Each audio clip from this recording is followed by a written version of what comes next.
She's the most celebrated First Lady of the ancient world. For 3,000 years, an icon of beauty, power, and mystery. She's one of the few characters from history who has real power as a woman. She may have ruled the greatest empire on Earth. She may have been King Tut's mother. But all we know for certain is that at the height of her power, she seems to have vanished without a trace. It is the dream of anyone to discover the mummy of Nefertiti. Zahi Hawass is trying to find ancient Egypt's most mysterious leading lady. What really happened to this extraordinary woman? Where is Queen Nefertiti?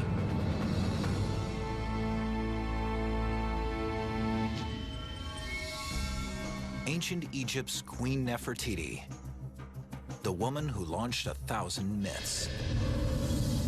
After 3,000 years, the facts of her story are not easy to piece together. We do know she rose to a position of unprecedented power, and from images we have of her, it's clear she was exceptional. At the height of her rule, her face was everywhere.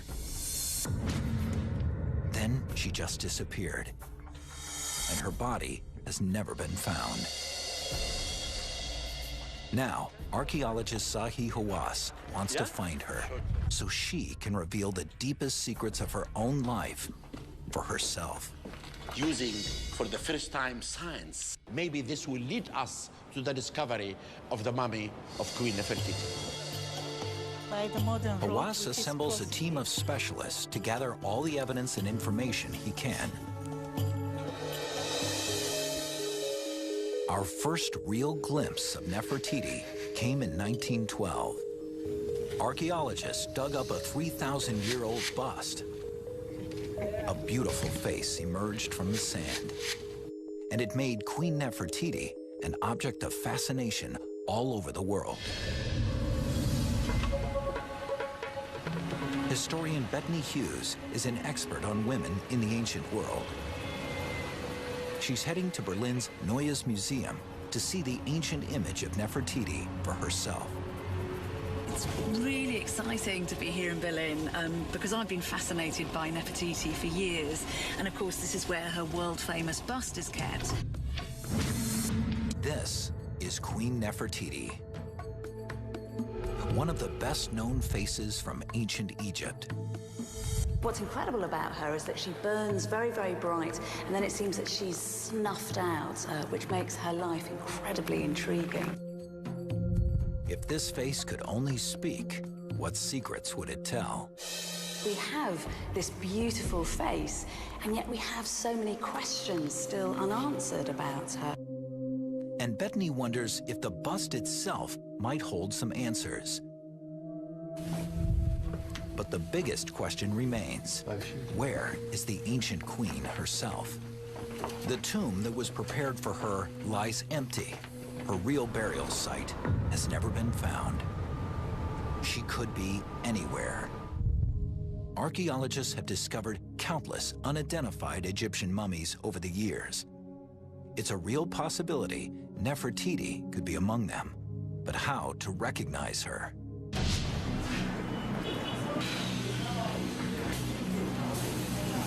Science can identify many important things, can make many important discoveries. With DNA now, we can really identify mummies. DNA analysis will be the primary tool in this new hunt for Nefertiti. Nefertiti was royalty. So Zahi and his team begin their search in the Valley of the Kings, ancient Egypt's most exclusive burial ground. And they already have a suspect. A mummy known only as the younger lady of tomb KB35.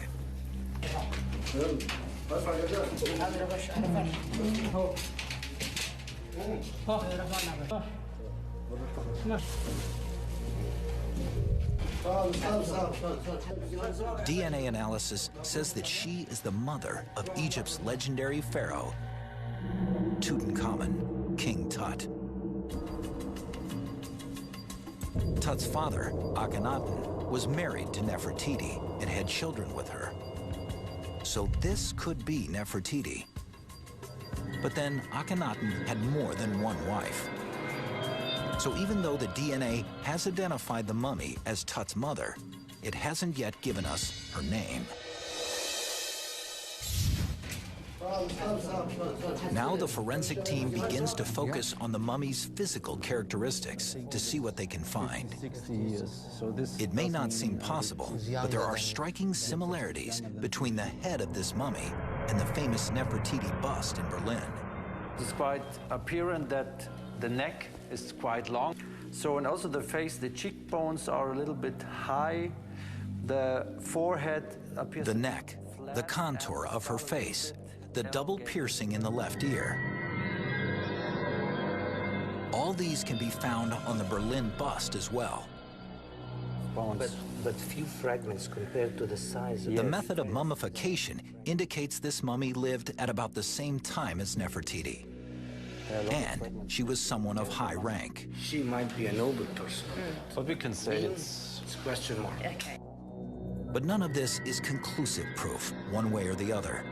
The evidence only suggests the younger lady mummy could be Queen Nefertiti. To investigate her further, Zahi is moving this younger lady from her tomb in the Valley of the Kings to join some of ancient Egypt's most distinguished mummies at the Cairo Museum.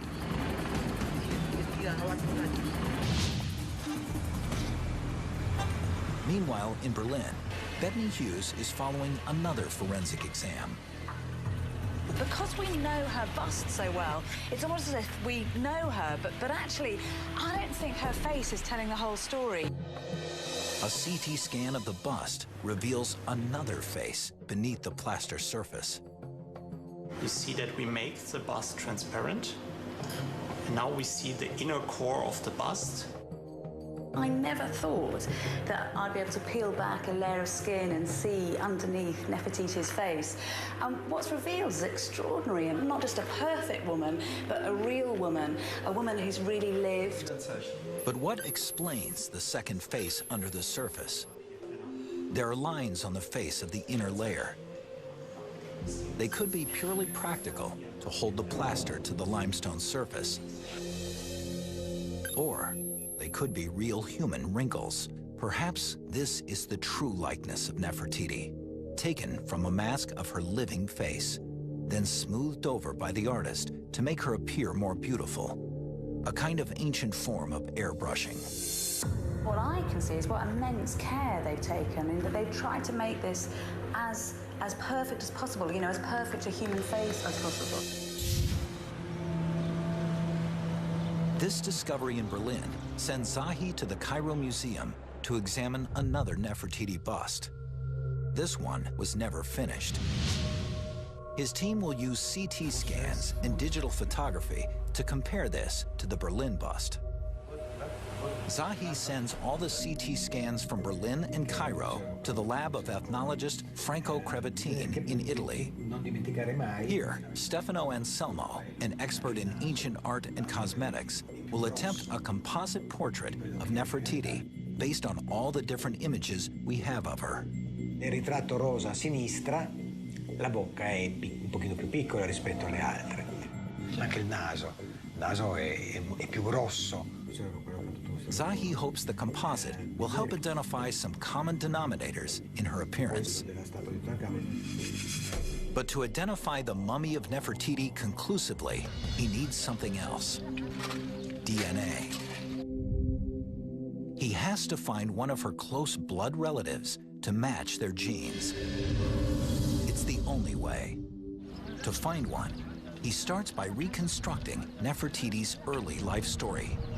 It is likely Nefertiti came from one of the most important family in Egypt. She must have come from a reasonably prominent, high-status background. And it is likely, therefore, that she will have been within the close circle of the Egyptian royal family. On the west bank of the Nile, Zahi and a team of archaeologists are excavating an ancient mortuary temple, trying to find the first pieces of Nefertiti's story.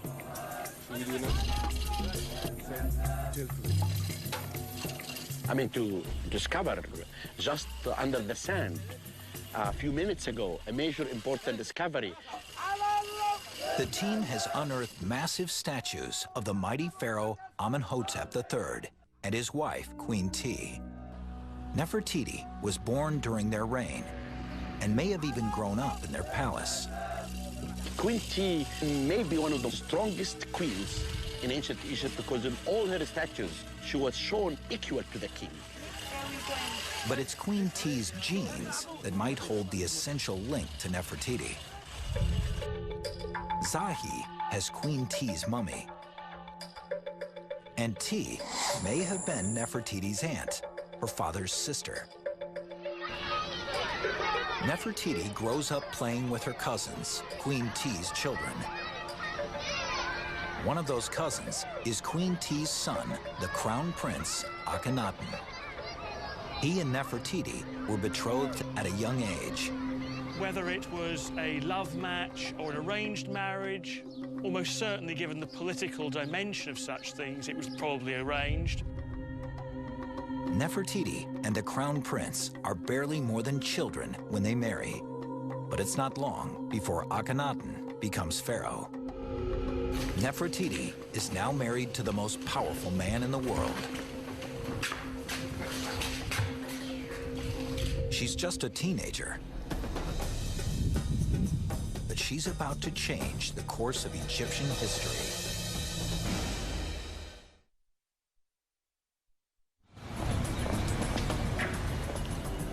Zahi Hawass is searching for Nefertiti's mummy and gathering a collection of prime suspects at the Cairo Museum, including the mummy of King Tut's anonymous mother.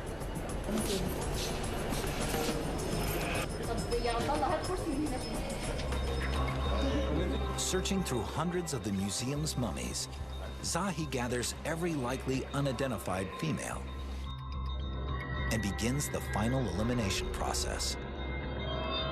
I really believe that this mummy is not related at all to the period of the Amarna. Zahi's trained eye can detect clues that a mummy isn't royalty. This mummy cannot be Nefertiti.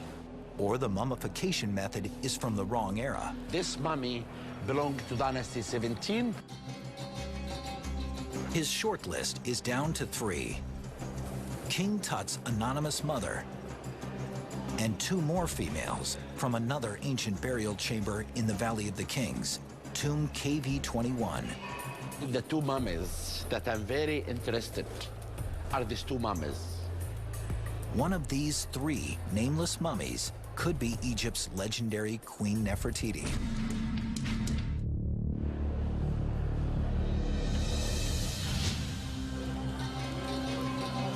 On the hunt for more information about the missing queen, Bettany Hughes has traveled to the city of Luxor in Egypt. She's come to Karnak Temple, a place where Nefertiti spent her early years. This has to be one of the greatest temple complexes in the whole world. It covers over 1.5 miles. What I love about it is when you walk through, it's like 4,000 years of living Egyptian history. These monuments chronicle centuries of ancient Egyptian royalty. But the names Nefertiti and Akhenaton are nowhere to be found. That's because Akhenaton's temple was destroyed at the end of his rule. It's been going for 2 years so far. A team of archaeologists take Bettany to the one place some of its fragments survive. How many blocks have you got in here? Just under 16,000. These are the remains of Akhenaton's temple. So is that her? Oh yes, I think this is what you've been looking for. Yes, this is Nefertiti herself. It's fantastic, because we've been looking for her everywhere in the temple complex, and then she turns up here in one of these blocks. There's absolutely nothing accidental. More than one. Her face was destroyed. Now Nefertiti's story begins to come to life. Well, she's looking very regal and also in charge of religious matters, so this is a woman with real power. The images depict the young Nefertiti rising to a position of prominence these blocks are our hard evidence of what was going on. So if we can investigate them, then maybe we're going to start to piece together the truth of the story. Which is another image of Nefertiti. Oh, yes. The truth is, Akhenaton's temple was deliberately torn down by powerful enemies. Enemies he and Nefertiti made while trying to change the course of Egyptian history.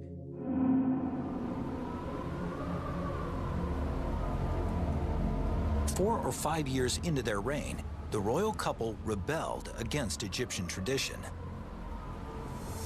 Nefertiti and Aquenáton do something which seems to me completely crazy. I mean, they kind of turn the world upside down because they decide to worship not the thousands of gods and spirits in the Egyptian world, but just one true god, the Aten, the great sun disk. And this has to be one of the most radical things that ever happened in Egyptian history. Akhenaton and Nefertiti turn their backs on the old gods and ancient ways and leave Karnak. Together, they build a new capital city called Amarna. Today, Amarna is a desolate place deep in the desert. Bethany Hughes is looking for signs of Nefertiti and her relatives with archaeologist Barry Kemp. He's been excavating here for more than 25 years. It's certainly not an obvious place to found a city. No, it was even more desert-like then than it is now. Here, Nefertiti and her husband ruled side by side, devoted to their new religion and to each other. Passion and religion, that's a strong, powerful combination. I wonder if the fact that they were so close somehow gave them the confidence to embark on this very extreme religious experiment. Yes, I'm sure that is so. If you have a person who's very, very close to you, you will step further than you would otherwise have done. But their experiment was in trouble from the start.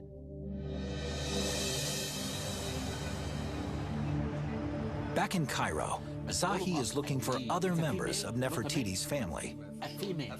Only a DNA match with a close blood relative can identify Nefertiti. They have DNA samples from Queen T. She could be Nefertiti's aunt, but that's not certain. Zahi needs a relative who shares not just Nefertiti's history, but her DNA as well. We know that Nefertiti had a half-sister called Mut Nejmet. To find her body or bones will be very important to our investigation.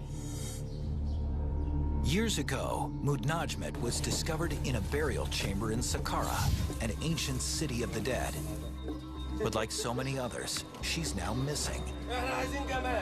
If they can find her again, they'll have the genetic key they need to identify Queen Nefertiti. There is skulls everywhere. We have to go through all the bones. But she could be anywhere in this vast complex of tombs.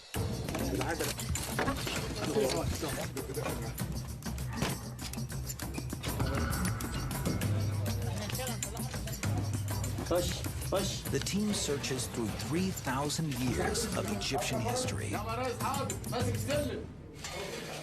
But Zahi finds no trace of Mut Nejmet. Then we'll not lose hope. We have to continue. We have to have the bones of the queen, and we will find it. But Saqqara seems like a dead end. Zahi leaves without Nefertiti's half-sister, and he still doesn't have a confirmed close relative to help him identify Nefertiti's mummy. Until he finds one, he'll never find the ancient queen. At the lab in Italy, Stefano Anselmo is putting the finishing touches on his composite of Nefertiti's face, trying to flesh out exactly what the queen looked like in life. Today, Nefertiti is a symbol of feminine perfection and beauty. Back then, that beauty was more than an accident of birth. It meant something important. Beauty wasn't just a coincidence, it was thought to be a gift of the gods. So the fact that Nefertiti is so beautiful would have meant that in the eyes of her people, she was special, she was blessed. Nefertiti's beauty was certainly one of the keys to her power and influence, and she had to maintain it. Anselmo replicates the makeup style popular with royals 3,000 years ago. Dark pigment around the eyes and oxidized iron on the lips and cheeks for color. For the cheeks, for lips, and maybe for eyelids too, is exactly the same product that a woman uses today for their makeup, exactly. Anselmo's final touch, traditional Egyptian eyeshadow.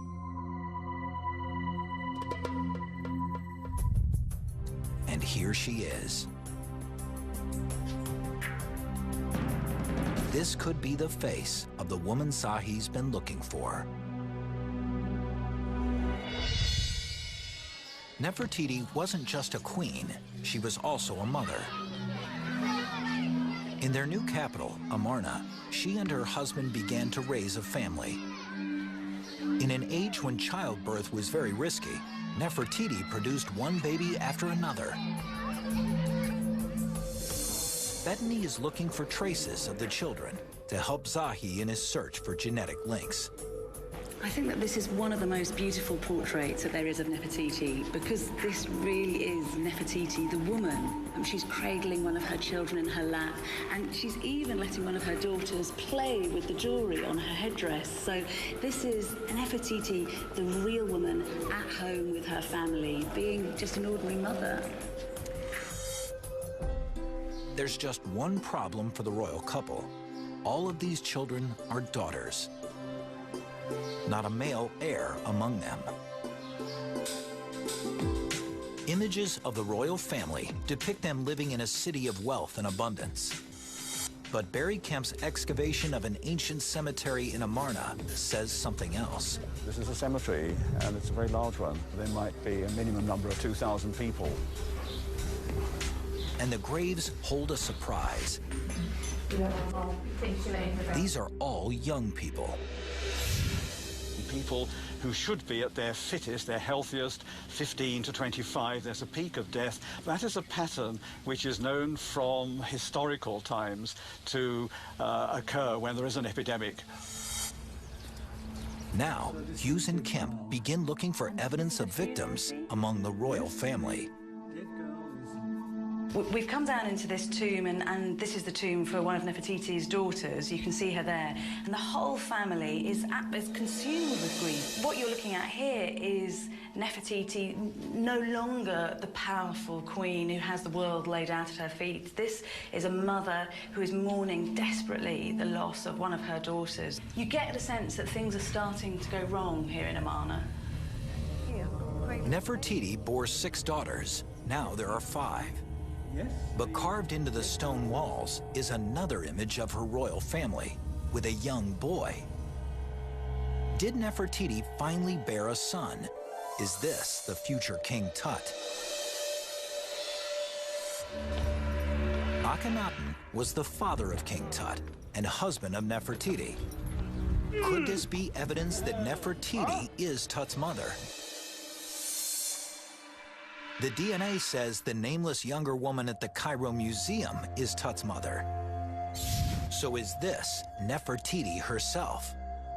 Persuasive, but it's not hard proof.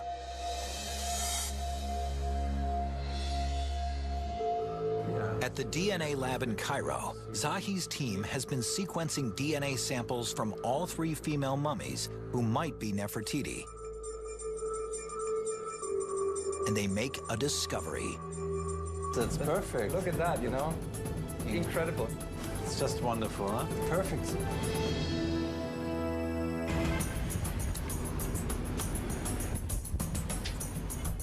A discovery big enough for Zahi Hawass to call a press conference at the Cairo Museum.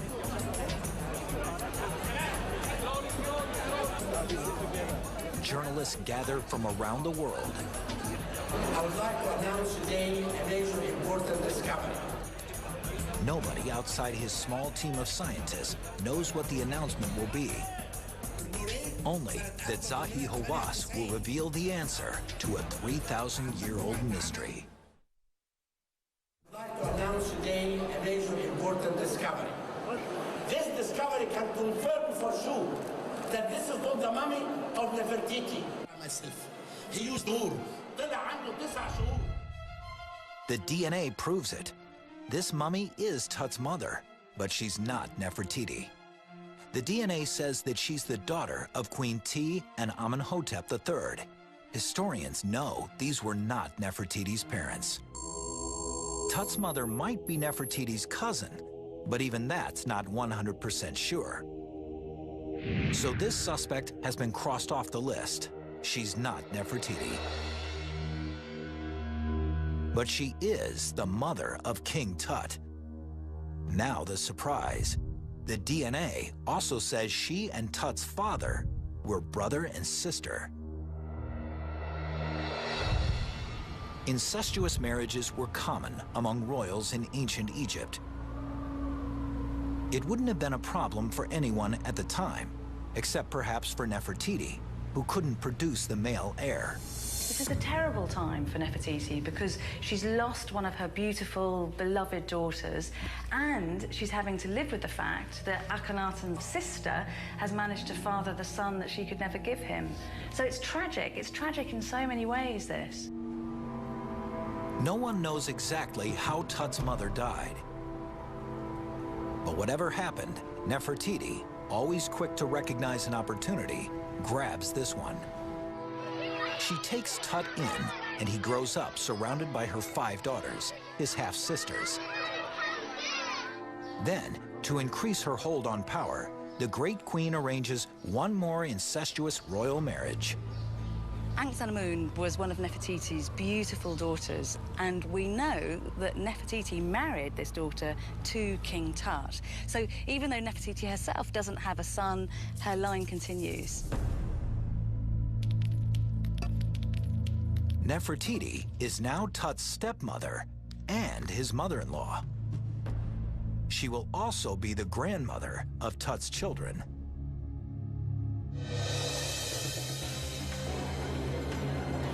Which gives Zahi a new idea. Discovered in Tut's tomb were 2 tiny mummies. They might provide the DNA profile he's been looking for. These 2 coffins were found inside the treasury room of the tomb of Tutankhamun by Howard Carter. When he opened them, he found 2 fetuses. He found out that they could be the female daughters of Tutankhamun. Any daughters of King Tut and his wife would be Nefertiti's granddaughters by blood.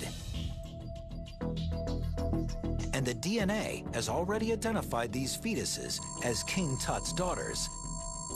These are Nefertiti's granddaughters.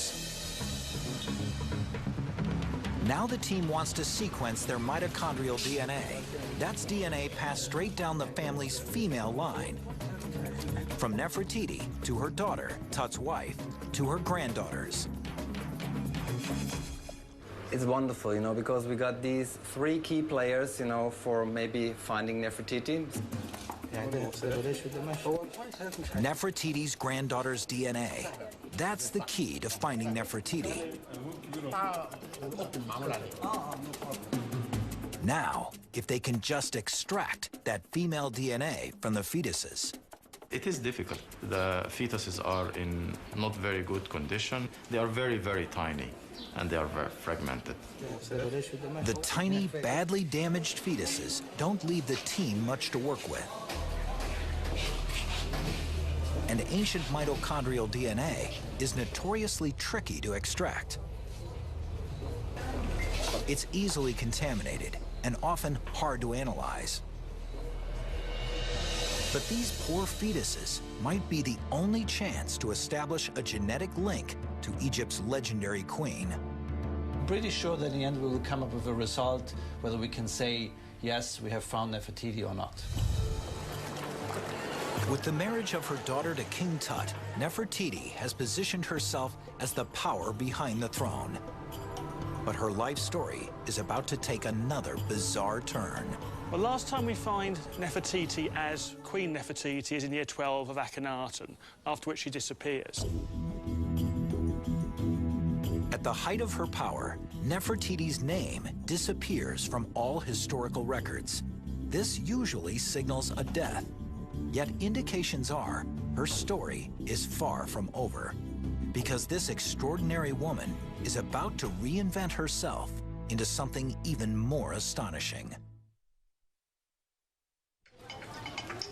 Zahi Hawass has finally identified two of Nefertiti's blood relatives. The fetuses found in King Tut's tomb are her granddaughters. They could provide the genetic link he needs to identify her mummy. But the team is having trouble extracting enough usable DNA. It's a sample that is badly preserved. The tissues were very friable. So this also gives us a lot of problems. Meanwhile, Zahi has narrowed down his list of Nefertiti suspects to the pair of unidentified female royals from tomb KV-21. The arms, because actually... But his team is having trouble extracting DNA from these mummies as well. So far, we have not succeeded to have complete DNA data, and this is essentially needed, to end up with statistically significant results. The early results look promising. The DNA items that we collected so far, they are highly similar with the rest of the family. So we are now completing their DNA profiles in order to see if they are the mothers of the fetuses. While the genetics team works on the DNA, the forensic team takes CT scans of the two female mummies. They want to find out how old the women were when they died. The team also needs to establish how old Nefertiti was when she passed away. There's conflicting evidence in the historical record. The name Nefertiti disappears around year 12 of Akhenaton's reign. That usually means a person has died. She would have been in her late 20s to mid-30s. But a statue in the Berlin Museum depicts Nefertiti as a much older woman. So what happened to her? Zahi travels to London's Petrie Museum to examine fragments of a small stele discovered in Amarna. The inscriptions indicate that Nefertiti didn't die in year 12, but that she may have assumed even greater control over the empire. This can suggest and made scholars to believe that actually Nefertiti was Akhenaton's co-regent. Co-regent would have meant she actually shared the power of the king. But this is where Zahi has to read between the lines.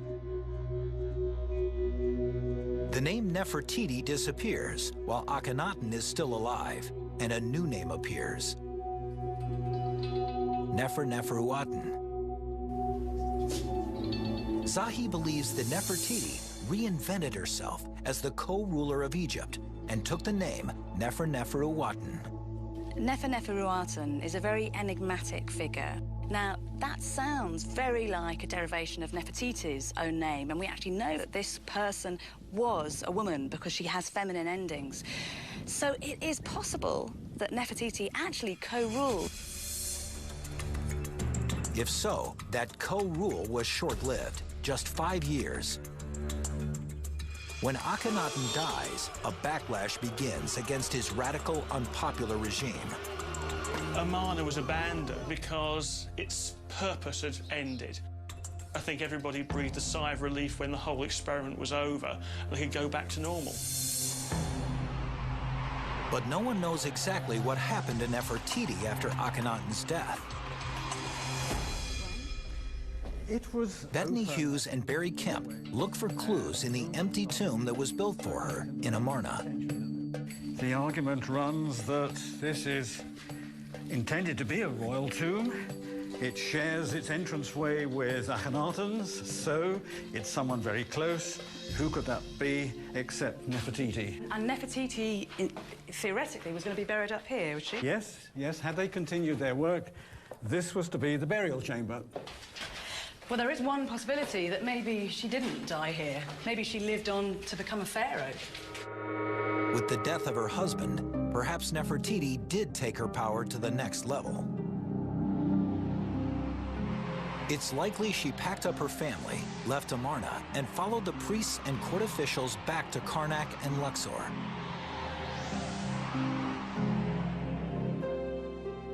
At the time, Crown Prince Tut was a boy of 8 or 9, too young to rule on his own. Egypt needed a pharaoh. It was the role Nefertiti had prepared for her entire life. Zahi follows their route, attempting to pick up her story back in the old city. Now we see one of the evidence that Nefertiti is doing the task of a king, smiting an enemy. On a tiny fragment at Luxor Temple, Zahi sees what may well be evidence. Nefer-Nefer-Uwatan as pharaoh. Look at the scene. She's standing, smiting, and the enemy is underneath. Smiting enemies cannot be connected with queenship. It has to be connected with kingship. Could Nefertiti really be a female pharaoh after the fall of Amarna? Artifacts found in Tut's tomb support this new twist in Nefertiti's story. They include small gold statues of a pharaoh with a woman's figure, and items of jewelry bearing her name. This picture, it has the name of Nefer-Neferu-Aton. I could see, maybe there is a chance that this Nefer-Neferu-Aton could be one of the names of Nefertiti when she was a king.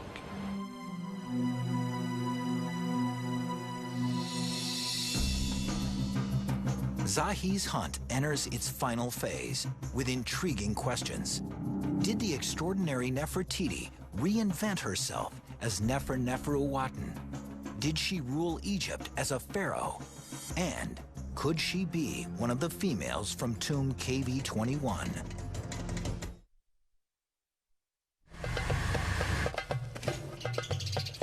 In a tomb near Luxor, Aidan Dodson finds ancient graffiti that could be the first real proof Nefertiti ruled Egypt.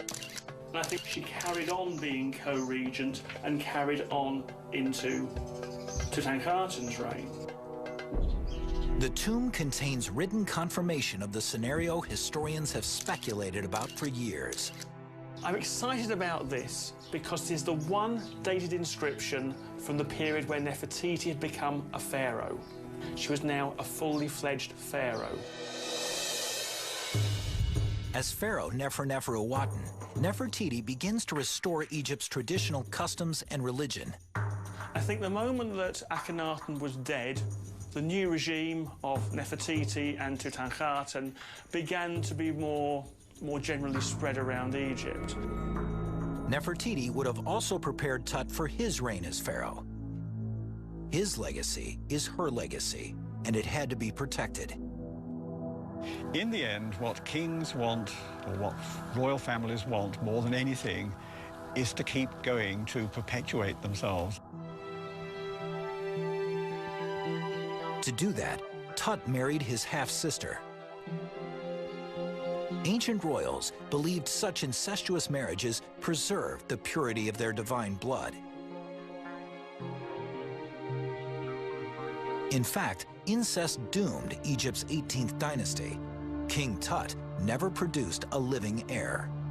Pharaoh Akhenaton lay with one of his sisters, and the result was the boy King Tut.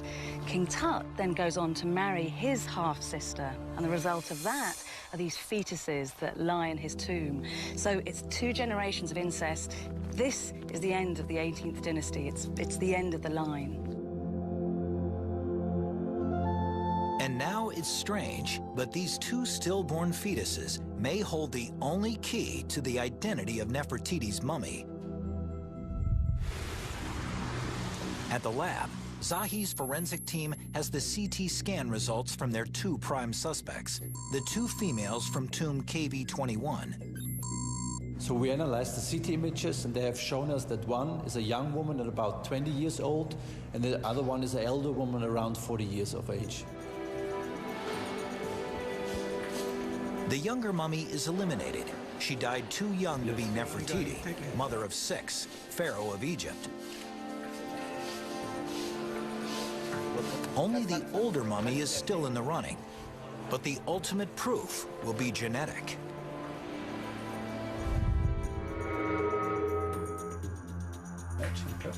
The team in Cairo has been analyzing the samples to see if the fetuses can identify the older mummy as their grandmother, Nefertiti. We have a sequence each of KV21A, B, and the fetus, the large one. It looks like that the sequence is matching perfectly here. So they're related. Another surprise. Both female mummies are related to the 2 fetuses. All the other markers that we have tested. We're looking at the mitochondrial DNA analysis of KV21A and B and the fetus, and they're showing identical mitochondrial DNA. So who are these 2 women? The scientists don't have enough genetic data to tell. It's well possible that one mummy is Antensamun, the mother of the fetuses, and the other one is the mother of Antensamun. This would mean Nefertiti. So the older mummy is still the prime suspect. She could well be Nefertiti. But one thing the fetuses have given them for sure is Nefertiti's DNA. 4C, TAT, TCT. 3,000 years after she lived, Zahi's scientists have found this piece of the Great Queen. Even if we don't have Nefertiti in the end, at least we have her genes. For the first time, Zahi has a true identity test for any mummy that could be Nefertiti.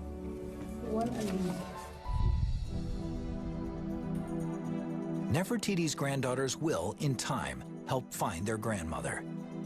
I'm very excited.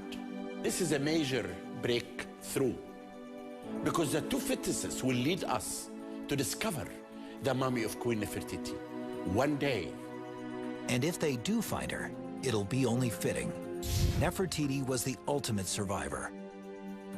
Beautiful, powerful, able to reinvent herself right up to the end. Nefertiti lived an incredible life. Everything seems to be going beautifully, but then things start to crumble. You'd think that this would stop Nefertiti, but actually then she carries on. She manages to rule in her own right. So she surely has to be one of the most powerful women in human history. And so a new Nefertiti emerges, combining beauty, brains, and strength in unprecedented ways. Her marriage to the most powerful man on Earth was just the beginning. Eventually, she would rule the greatest empire of the ancient world. Yet even as her legacy now comes to light, she remains just out of reach, and the search for her mummy continues.